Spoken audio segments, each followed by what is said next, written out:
Chosen one, anchor your spirit to what I am about to say right now. That quiet unease you have been carrying, the one you cannot explain to anyone around you, stop pushing it down. The enemy has been working overtime this week for one reason and one reason only. He knows what you carry, and he knows what happens when you finally stop apologizing for it. It all ends now. The shrinking, the second-guessing, the instinct to dim yourself so the room stays comfortable. But hear this clearly, it is not ending because circumstances finally aligned. It is ending because of what you have already been doing, even when you did not realize it was working. Think back to that moment this week when you walked into a room and something shifted. Maybe you did not say a word. Maybe you almost left early because you felt out of place. But you stayed.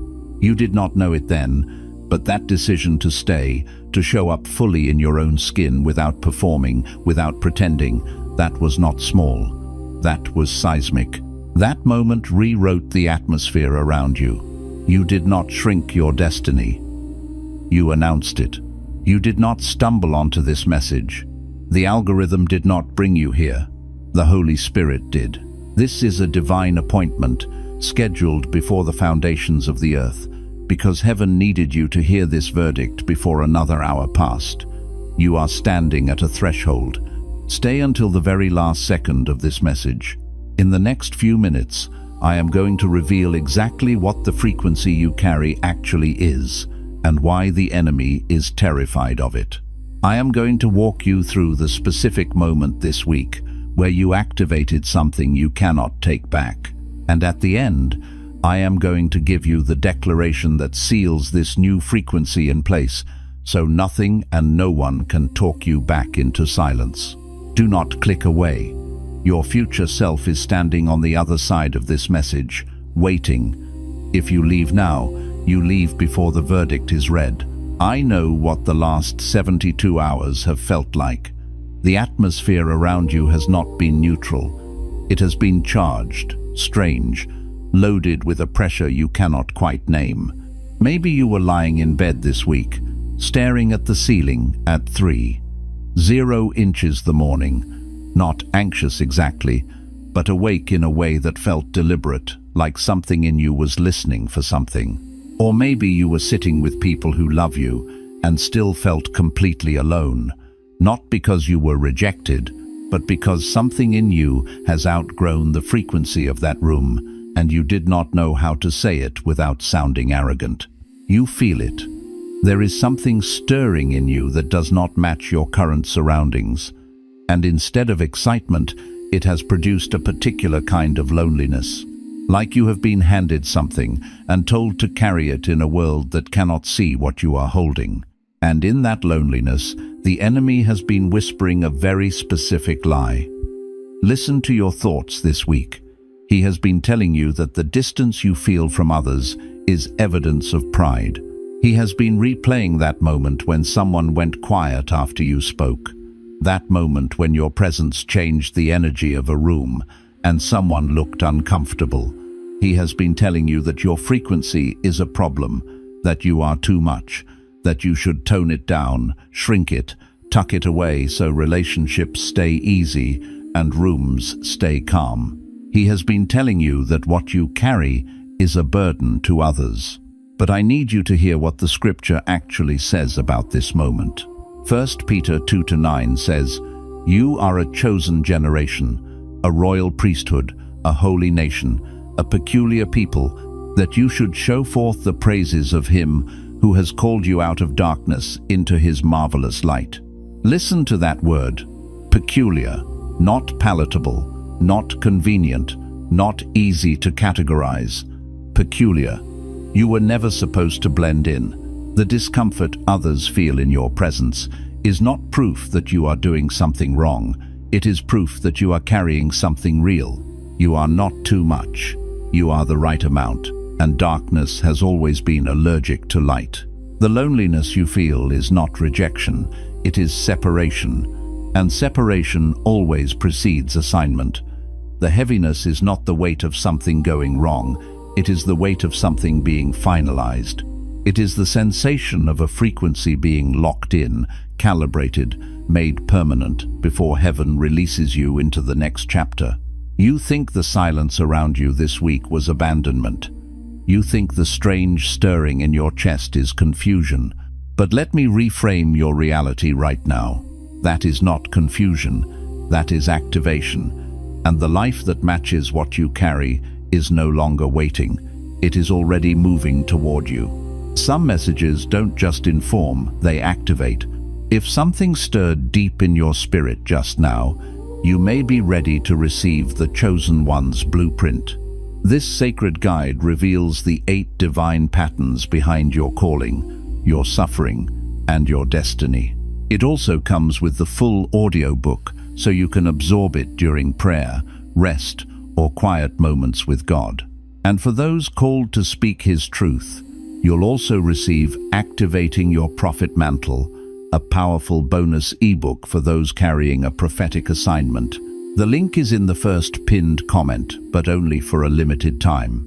Now, let's go deeper, because what you just felt wasn't random. That stirring in your chest, that quiet recognition settling somewhere beneath your ribs, that's not emotion. That's not sentiment or the residue of a moving piece of music. That's resonance. And resonance is something altogether different from feeling. Resonance is how the divine communicates with something it already placed inside you before you were born, before your mother held you, before your name was spoken over you for the first time in this world. Resonance is recognition between two things that share the same original frequency. Like a tuning fork held next to a string that was crafted to match it, there is a vibration that begins not because something new was introduced, but because something ancient was remembered. The question isn't whether you carry a frequency. You do. You have always carried it. The question that deserves your honest and courageous answer today is this: why have you been suppressing it? And more importantly, what has convinced you that the thing God placed in you before the foundation of the earth is something you should keep hidden, keep quiet, keep small? Here's what most people never discover, and it is one of the most heartbreaking truths of the spiritual life.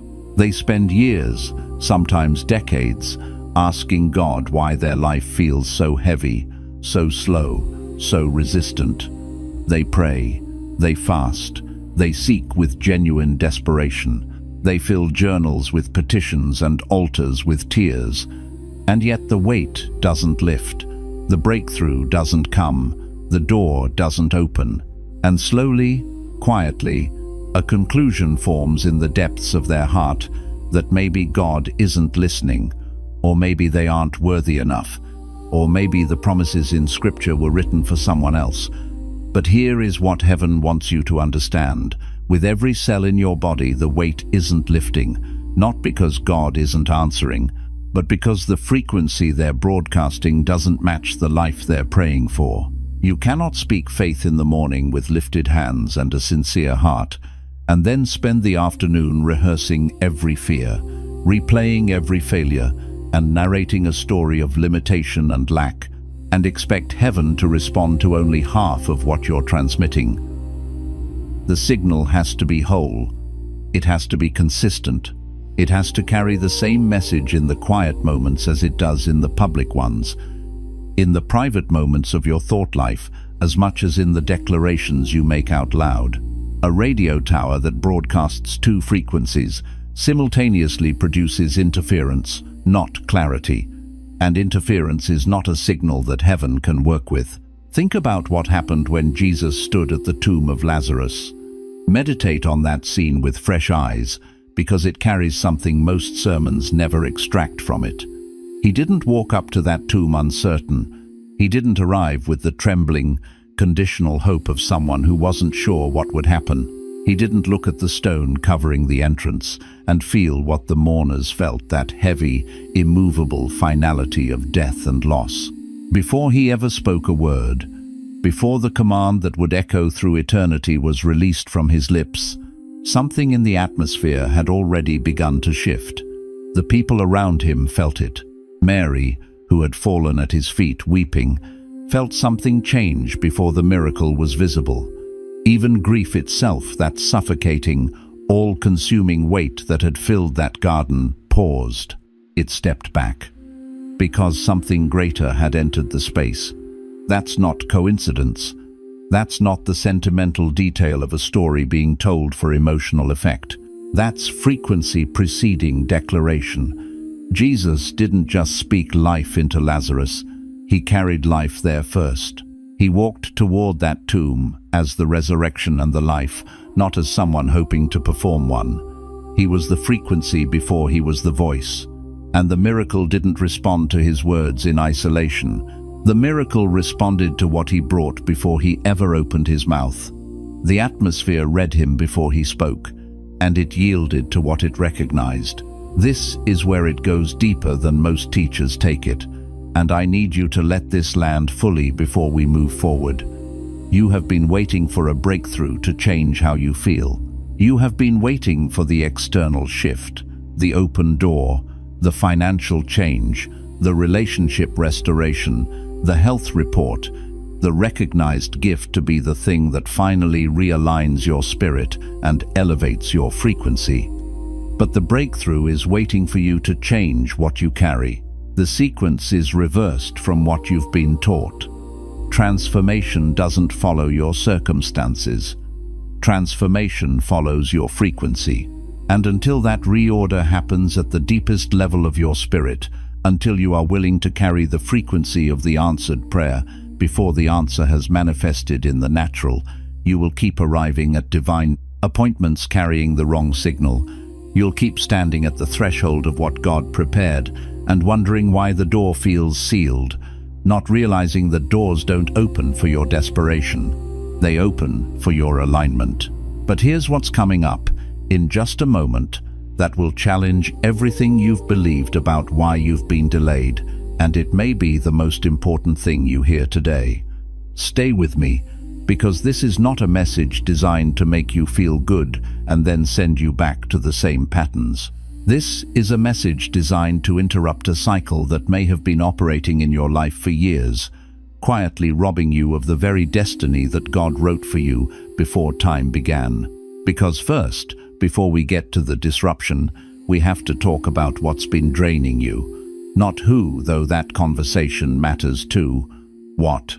There are environments, agreements, thought systems, and invisible soul ties that function like open tabs on a device running persistently in the background, consuming your spiritual energy, drawing from your reserves without your conscious awareness or your conscious permission. You feel this drain not as a dramatic assault, but as a slow, steady depletion. You feel it as exhaustion you can't explain after a full night of rest, as creativity that ignites with genuine fire and then collapses before completion, like a flame that rises and then dies before it ever becomes a blaze, as a spiritual hunger that never quite gets satisfied, a reaching that never quite arrives, as a conviction in your heart that you were made for something significant, paired with an inability to move toward it that makes no logical sense. It's not weakness. It's not a character flaw. It's not evidence that you were wrong about your calling. It's leakage. And leakage is one of the most insidious forces operating against the people of God, precisely because it doesn't announce itself. It doesn't come in like a thief who breaks a window. It seeps. It erodes. It slowly empties what God has been filling. And it does it so gradually that by the time you notice, you can't even remember what full felt like. The prophet Elijah understood this in a way that almost never gets preached with the depth it deserves. And I want to sit here for a moment, because this passage carries something essential for every person carrying a high-frequency calling. After his greatest victory on Mount Carmel, after he called down fire from heaven in one of the most dramatic demonstrations of divine power in all of Scripture, after he stood alone against 450 prophets of Baal and watched every false altar fall silent while the God of Israel answered with consuming fire, after an entire nation fell on their faces and returned to the living God, Elijah ran. He didn't celebrate. He didn't rest in the victory. He fled into the wilderness, collapsed under a juniper tree, and asked God to take his life. This is a man who had just operated in one of the most explosive frequencies of divine power ever recorded in human history. And he was not just tired, he was shattered. He was hemorrhaging energetically, spiritually, emotionally. Every reserve was empty. And what is extraordinary, what is utterly unlike what we might expect from the God who had just displayed his power so dramatically through this man, is that God didn't rebuke him. God didn't say, "Get up, you've seen what I can do. How can you doubt me now?" God fed him. Twice, an angel touched him and said, "Arise and eat, because the journey is too great for you." Heaven understood something in that moment that we desperately need to recover in this generation, that carrying a high frequency costs something profound. It costs something that must be replenished intentionally, consistently, and without shame. And if you don't know how to replenish, if you haven't built the spiritual disciplines and the protective boundaries that allow restoration to happen, even the most anointed person on the planet will collapse under the weight of their own calling. The gift without replenishment becomes a burden. The assignment without rest becomes a cage. So the first thing you have to do, and I want you to hear this not as a practical step but as a spiritual reckoning, a moment of honest self-examination before God, is identify what has been accessing your frequency without your permission. This requires the kind of ruthless honesty that many people avoid because the answers are sometimes uncomfortable.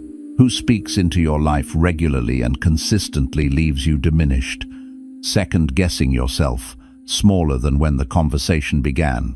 What daily habits are quietly pulling you into a low-signal state, making it harder to hear the voice of God clearly, harder to sustain the faith posture that your calling demands?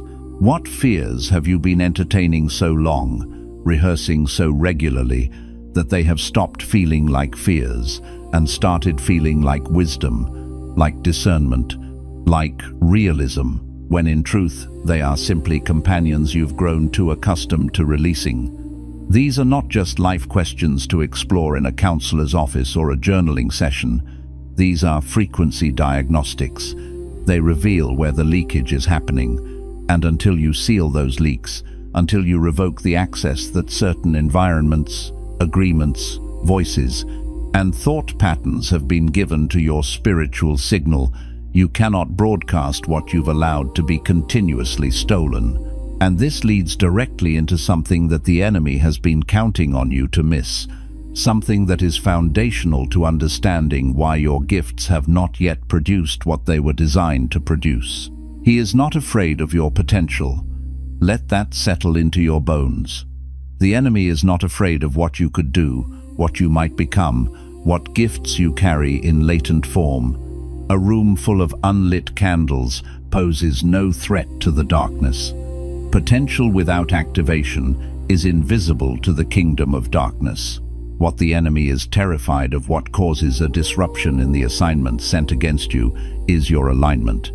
Because a gifted person who is misaligned is the safest thing in the world to the kingdom of darkness.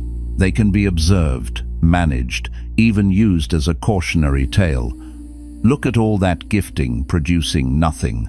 But a person who has locked into their divine frequency, who has done the internal work of aligning their thoughts with what God says, their words with what heaven declared, their inner life with the assignment they were created to carry, their time and energy and relationships with the signal they were born to broadcast, that person becomes something the kingdom of darkness cannot easily neutralize. That person becomes a walking disruption to every stronghold in their environment. Their very presence begins to shift atmospheres, not because of what they say or do in those moments, but because of what they carry before they ever open their mouth. Daniel didn't just have spiritual gifts. Daniel had alignment, and that distinction is everything.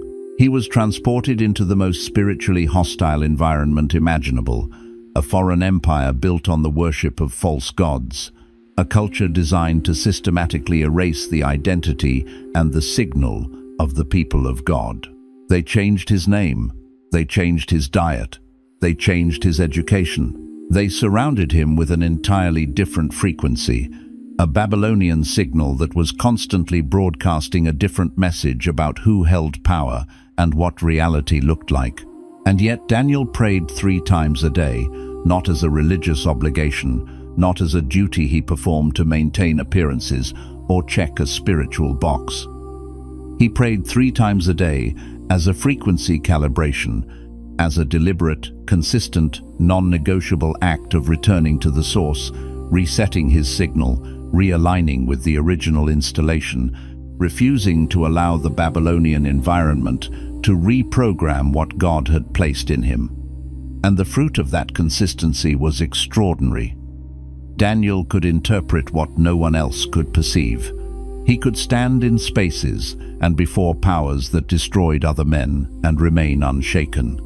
He could carry divine revelation in an environment saturated with counterfeit spirituality and still hear the voice of God with pristine clarity.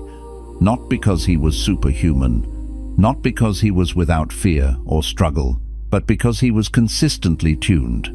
Day after day, 3 times a day, he returned to the frequency, and the frequency, over time, became unassailable. Coming up, the hidden thing you've been calling humility that is actually one of the most dangerous things blocking your breakthrough. This is not a comfortable truth, but it is a necessary one.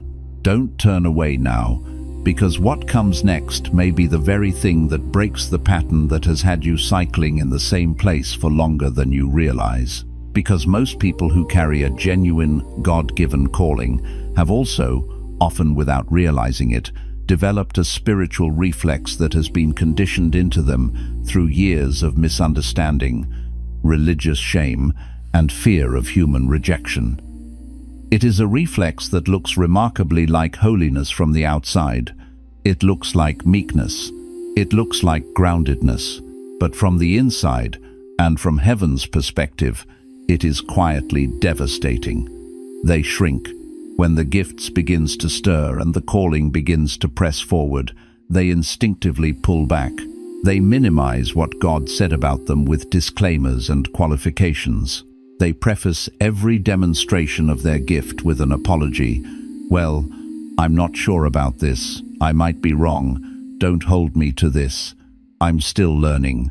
They wait, sometimes for years and decades, to be chosen and validated and released by people who were never authorized to open what God already opened. And they call this pattern humility. They wear it like a virtue. But true humility is not the reduction of what God placed in you. It is not the shrinking of a divine gift because you are afraid of what others will think or afraid of what pride might do if you step forward. True humility is the accurate acknowledgement of who placed the gift there and the courageous decision to steward it fully, to offer it completely, precisely because you know it didn't originate with you and therefore you have no right to withhold it. Moses stood at the burning bush and told God he couldn't speak. He was articulate enough to construct an entire argument for why he was not equipped for the assignment. And God's response, if we read it honestly, was not tender compassion. It was the frustration of a creator whose creation was contradicting the blueprint. Because Moses wasn't being humble in that moment, he was disagreeing with the assessment of the one who formed his mouth, who knit together every neural pathway that would process and produce language, who had already seen every word Moses would ever speak and called them sufficient. Moses was not protecting himself from pride.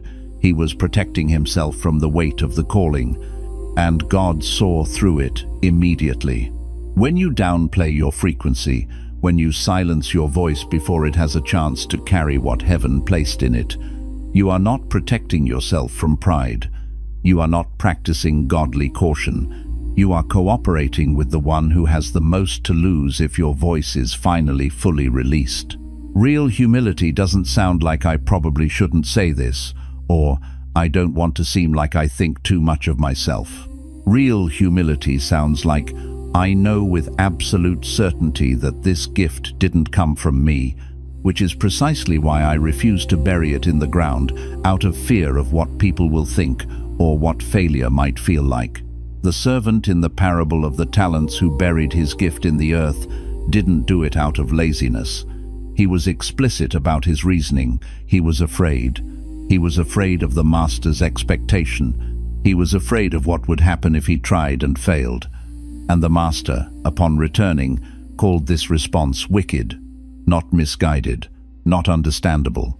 Wicked, because the gift was never his to withhold. It was entrusted to him for multiplication, not preservation. And the one who buries what God has given out of fear is not humble. They are disobedient in a way that has simply learned to wear the language of restraint. Let that sit in the deepest part of your spirit until it moves something.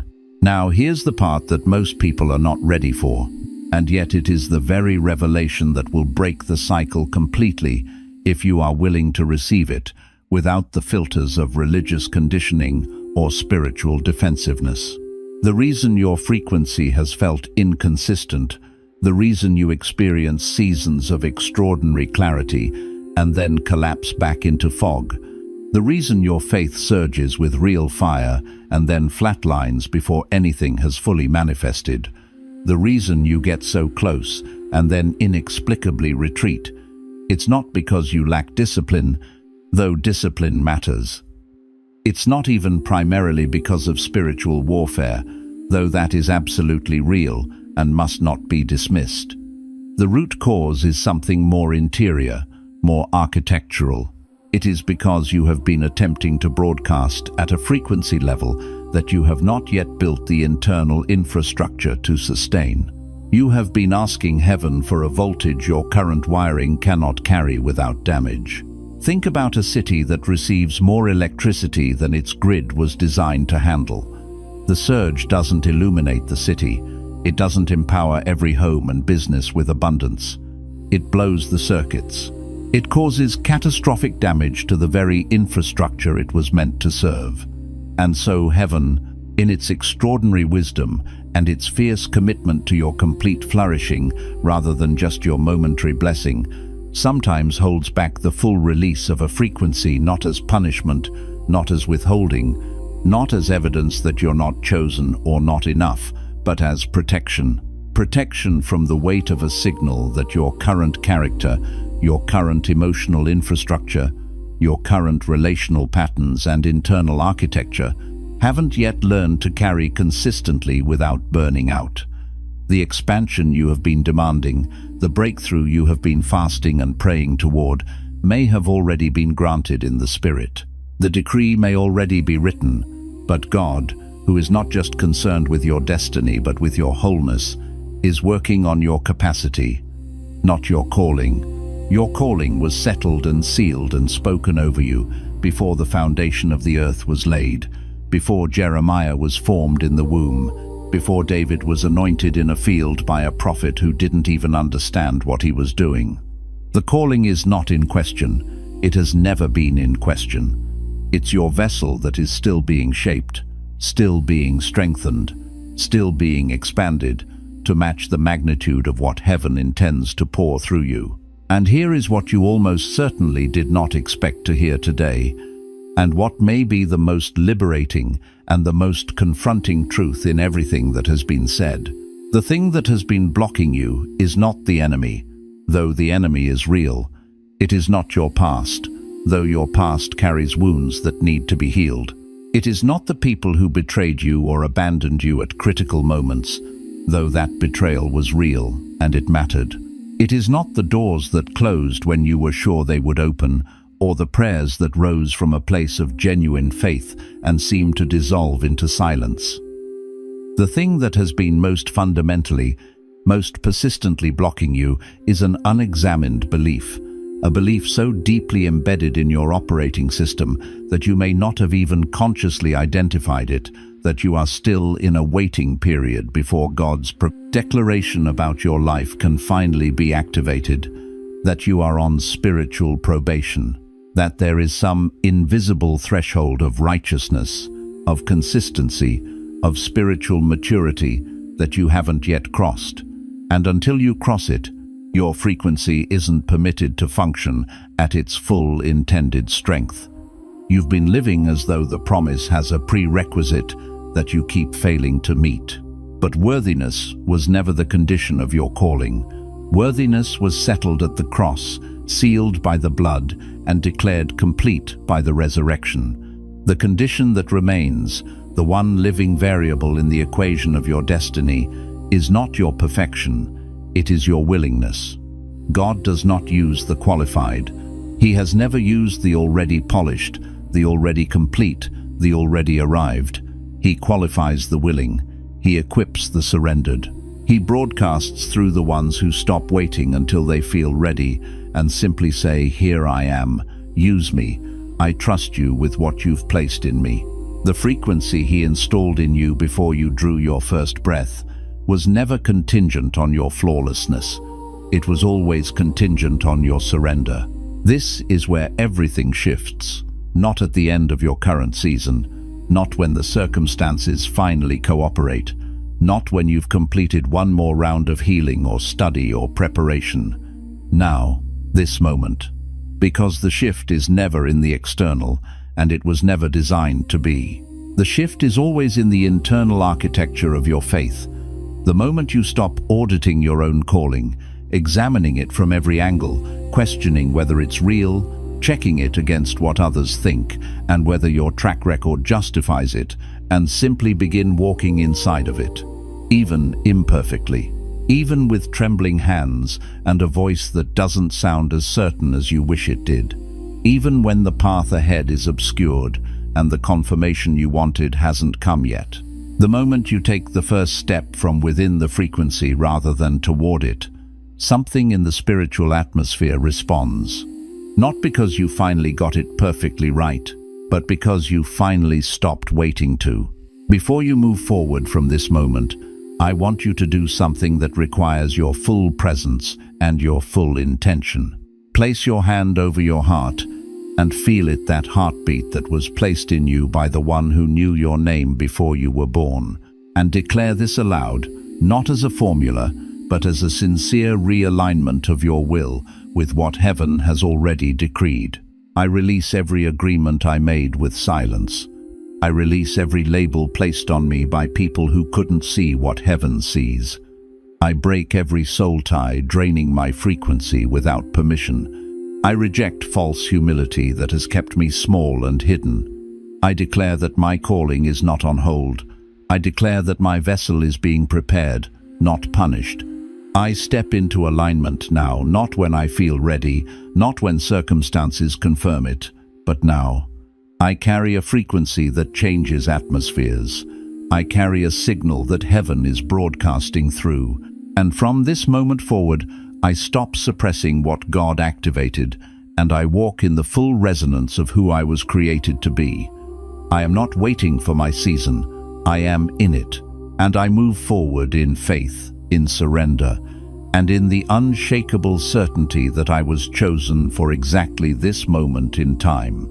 If this message confirmed something your spirit already knew, don't let it end here. Share it with someone who needs to hear it. Leave a comment below telling me what broke open for you today. The conversation you start might be the message someone else needed to receive.